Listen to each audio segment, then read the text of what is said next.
Welcome to the new intro to the Hard Healthy Hustle podcast. No, I'm just kidding, guys. Many of you may recognize that song, Santorini by Yanni. Oh, man, just enjoy it. Shout out to my brother-in-law, Ross. You're welcome. I had to start out an episode. He gave me the idea to actually interview that song, and I thought that was pretty clever, but I'd rather just throw in a quick clip of it in the beginning of an episode, hopefully kind of crack you guys up a bit. All right, let's jump into today's episode. Testing, 1, 2, and 3. Hey guys, this is Jonathan Frederick, your host for the Heart Healthy Hustle podcast. I'm coming at you guys today with an impromptu recording. So if you are hearing this, cool, because I wasn't sure if I was going to launch this or not. I'll be honest with you guys. I was just on Instagram Live with Evan Carmichael. We've had Evan on this show. Go back to episode, I think it was 11. Here's some insights from him. Powerful episode. And if you stay tuned to the end of that episode, after we cut the recording, he gives me a lot of really good feedback, how I can improve this show and my approach to it. I ended up including it in the show. But the call on Instagram Live, it's incredible the time we live in. It's just incredible. You can jump on the Instagram Live. So I'm on this call and I see, okay, so the way Instagram Live works, if you're not too familiar, basically Instagram is an app where you scroll through the pictures, and then there's now a feature where you may be following somebody. They jump on, they just start a live call. And if you see that while they're still live, you can jump into the call, ask questions, etc. Evan does one. I jump into the call, and there's a girl. It doesn't matter that she's Arabic. It's just an Arabic girl. I think she's from Morocco. So it's just powerful. It's just amazing the incredible times we live in, right? She just comes on the call and asks a question. She's like, hey, and my heart went out to her. Okay, that's why I'm recording this episode. You know, if you are listening to all these episodes and you're starting to feel like, oh, did I choose the wrong path? I'm in a 9-to-5 job. Is that wrong? Should I try to have my own business? I like my job, whatever that is. Excuse me. I feel like it's important to include this kind of an episode. So my heart goes out to this girl, man. She comes on the show. She's like, hey, I'm a second-year med student. I'm living home with my parents. I have to watch my brother. So her parents are it sounds like she lives in a relatively controlling household. I don't know if that's true or not. It sounded like from what she said that she is, and that she feels limited because of that. Evan was great. He basically challenged her and said, you know, what does your parents fighting all the time have to do with you being creative or not being creative and chasing your dreams, etc. But the interesting thing that really twinged my heart, I guess you could say, she was probably 20 years old. She didn't really want to pursue med school, but it's like what she felt she should and had to do. And she's in the midst of that right now, which is a hard thing to study. Medical school is incredibly difficult and challenging, right? And, you know, I'm sure she'll do great at it. My point is, she asked the question as if, I don't really want to be doing this med school thing. I wish I was like an entrepreneur and like making my own path and like making money this way and not doing this. I don't want to take the beaten path. I want to do my own thing and like, shouldn't I be this? And what I'm realizing is, especially coming out of the younger generation, there are a lot of people who may listen to a podcast or a YouTube channel like my show and get confused by it in the sense of, oh, well, it's my first year in college. Should I drop out? Should I go start a Shopify business or something silly like that? No disrespect if you have a successful Shopify business, but you get my point. The absolute answer to that from me, Jonathan, the host, is absolutely not. You should not quit school. You should not even consider not going to school. If you're a good student, if you have a passion for what you're about to go and study, if it can lead you to a solid career path that you want to pursue for 30, 40, 50 years, do not drop out because you feel like it's more exciting to go chase a shiny object. Absolutely not. I would never recommend that. And by the way, this episode is sponsored by Drexel University. Just kidding. No, it's not. And I'm not a college ambassador, anything like that. I personally went to college. I went to college for 4 years and some. I've taken community college classes. I went to university in Virginia got my bachelor's of science in exercise science and also studied a lot of pre-med courses and pre-physical therapy courses so that I could apply for a physical therapy program, which is about 2 to 3 years now. It's a doctorate program. I didn't get into that. I was not ready for it. I just wasn't. I didn't put in the time. I didn't put in the work that was required to get to there. And that being said, at that point, I wasn't angry I went through a period of adjusting my vision, of course, which is really difficult. It's tough, but I still don't regret going to college. It was an excellent experience. I learned so much.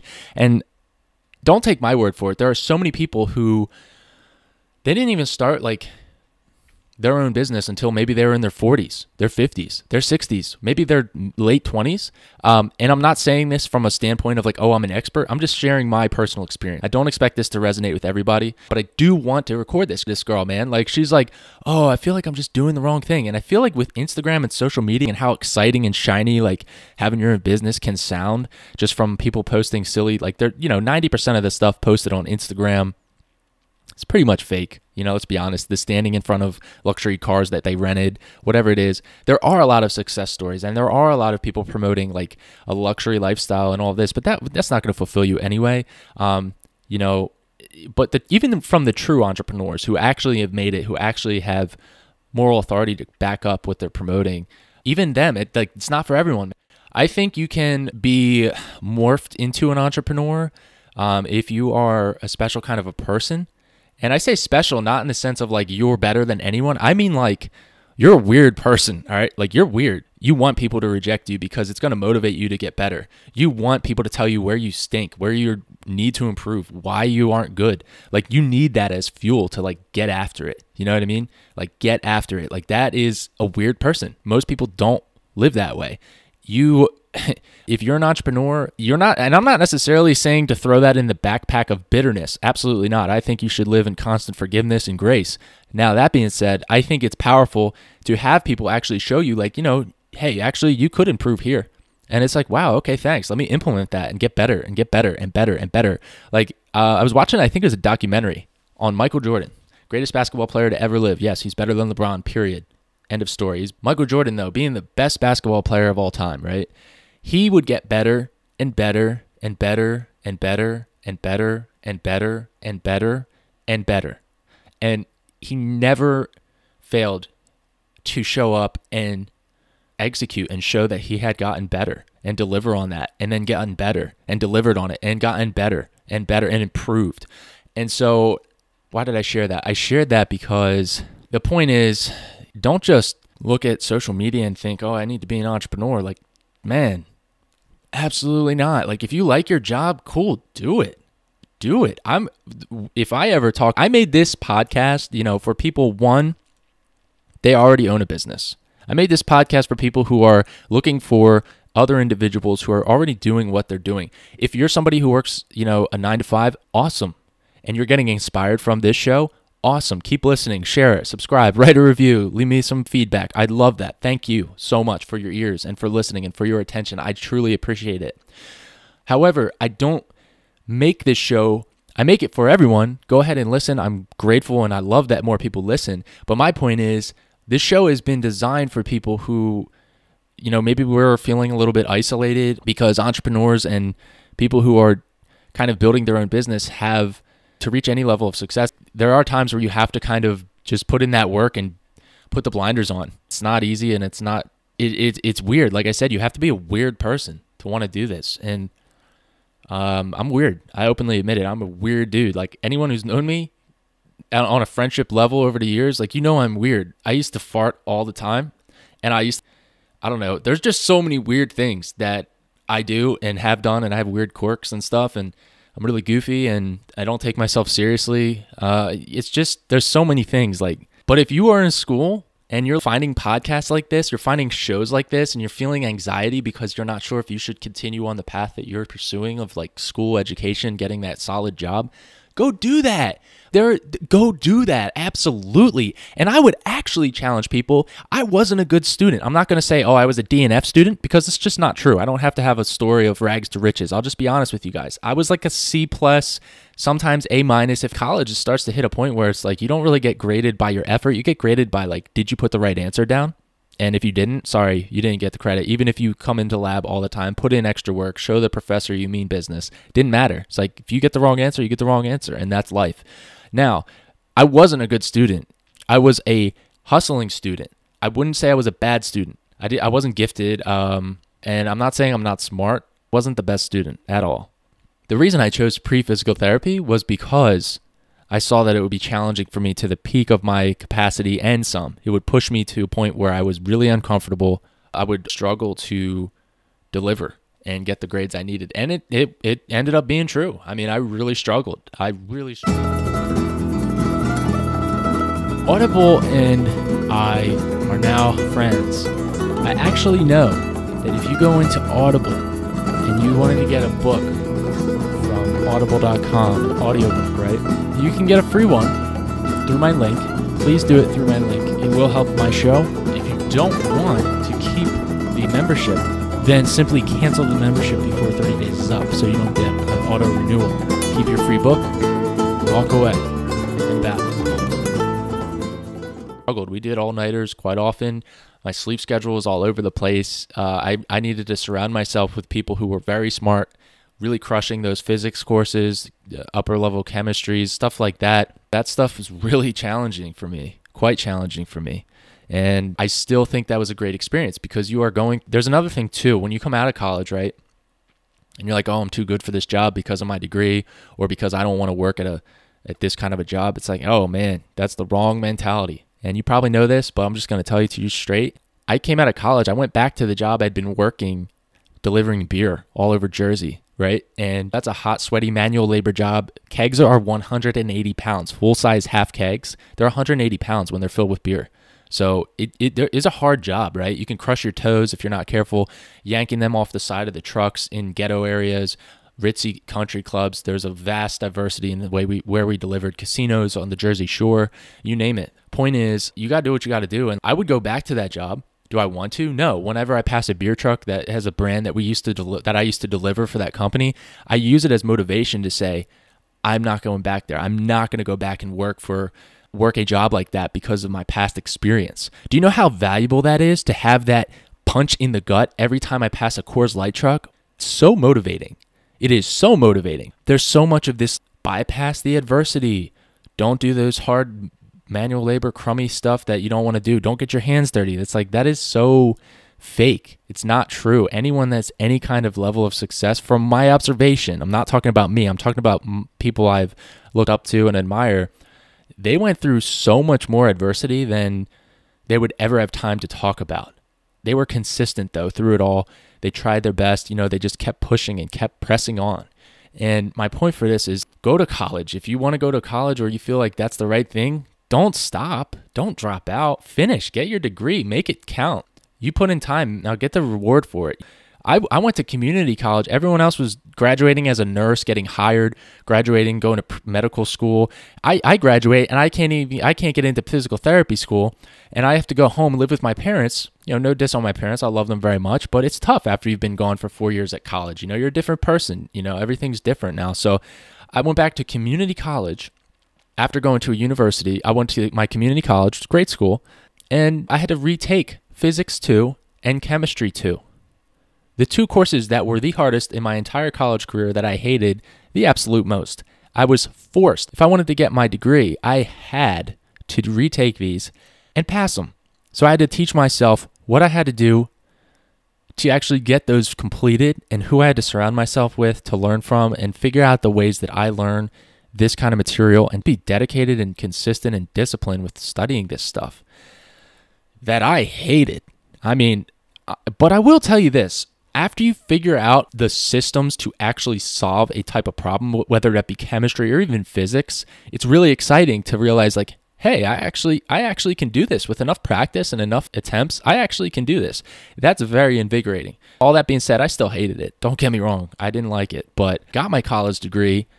If you are a person that's planned to go to college, you're not a bad student, you're pretty good, and you're not planning to go into like $150K in debt, I would say go to college. If it's to study things, like, be honest with yourself, of course. And again, this is all, take it with a grain of salt. I'm not an expert. I'm just saying my opinion. The thing I would recommend against would be if you can get hired as a freelancer without a college degree to do graphic design, stuff like that, unless you're going to some school, I guess, I don't know if Berkeley is a good school for graphic design, but unless you have like a scholarship to go to Berkeley or something and study that, I wouldn't spend $100,000 to go do that. I just wouldn't. That's my personal opinion. If you need a degree to get to the next level, like you're going to be a dentist, you're going to be a doctor, you're going to be a lawyer, that stuff goes without saying. You have to have the education there. I'm so passionate about this because, like I said, this show, I'll just be honest, like, I love that everybody listens, but I didn't design it for just everybody to listen to on their way to work and say, oh, I wish I had an entrepreneurial job and fantasize about that. I made it for people who are already doing entrepreneurial things and are looking for other individuals like them to connect with and just resonate with and gain insight from. And that's why I bring the guests on the show that I bring, is because I want people to be able to say, wow, this person's way ahead. And honestly, it's selfish too. Like, I learn a lot from every guest. So it's just an amazing experience for me as well. And to be able to share that with you, my listeners, is really inspiring for me, and it's humbling. So all that to say, I'm hitting 18 minutes here. Wow. You know, if you really, really want to more so lean towards being a recreator of content and be somebody who's out there doing stuff like in an entrepreneurial sense, you can do that on the side and test your theories, test your ideas while you're in college. You can absolutely, just like Google college side hustle, and you'll find so many things that you can do while you're in college. When I was in college, like, I didn't realize here's an example, okay? You'll like this. When I was in college, I had Schmitty's Lightning Cuts. Now, that was a haircutting business that I ran on my dorm. So I just had all these guys on the hall, and people's hair doesn't stop growing typically, so they need a haircut. And I would do them for like a pretty good deal. I think I did like $5 to $10 depending on the style. Towards the end of college, where I had less time, I would charge, if you want to fade, it's going to be $10, and then, a tip's appreciated. But in college, you're broke, so you're just like, yeah, $5, I'll do it. It's a good time to hang out. People will come and surround you. It's kind of like a barbershop vibe, you're in the bathroom or the hall, people walking past, you get 4 or 5 people. It's a group conversation. It's just a good time. So you're getting paid for that. Even a small amount is worth it. I did that.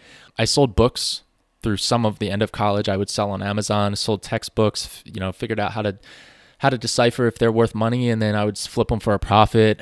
I did so much stuff. I bought pretty much everything I wanted. Like, if I owned a bicycle, I would go off Craigslist.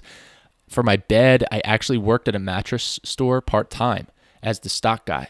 So I would be hauling mattresses, trucking them around in the back room, and I actually got a deal on a great mattress for doing that.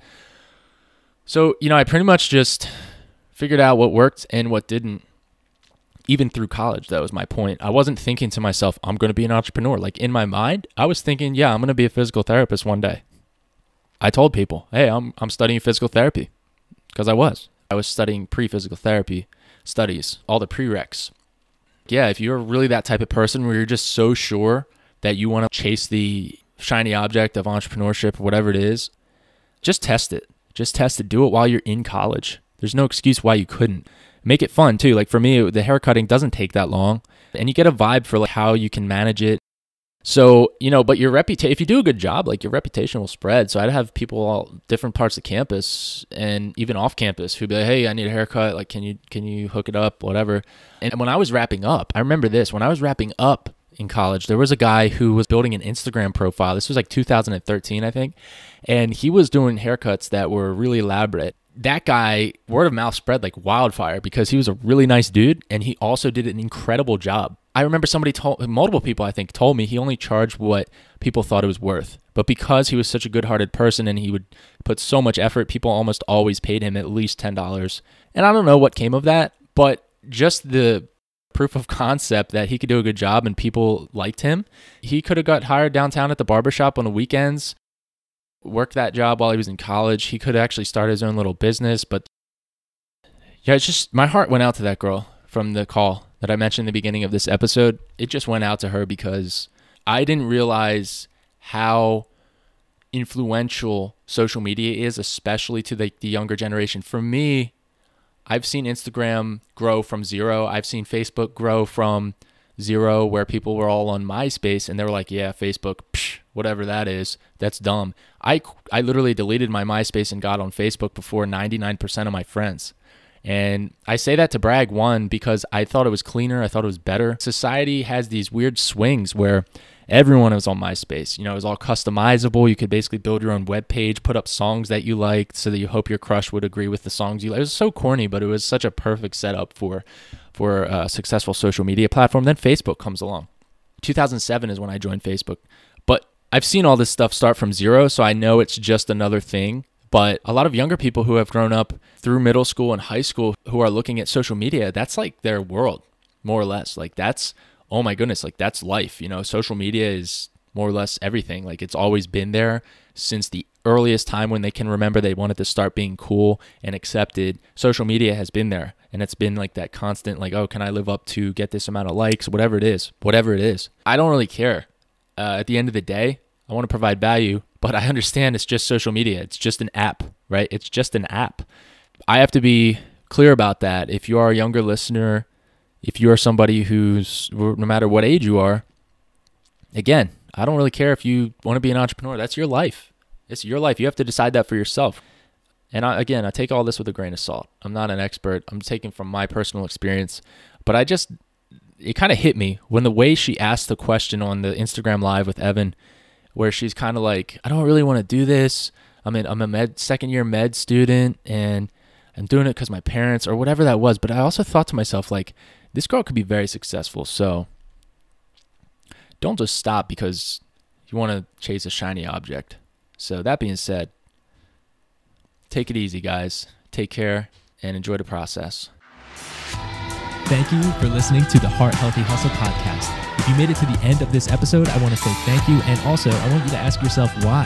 What about this episode really stood out to you? I want to challenge you to take action on that thing. If you enjoyed this episode, I'd really appreciate your time and consideration to go ahead and leave a helpful review in iTunes, so it really helps the podcast grow and we can impact even more people who need this. Thank you guys for all of your support, and I will see you in the next episode.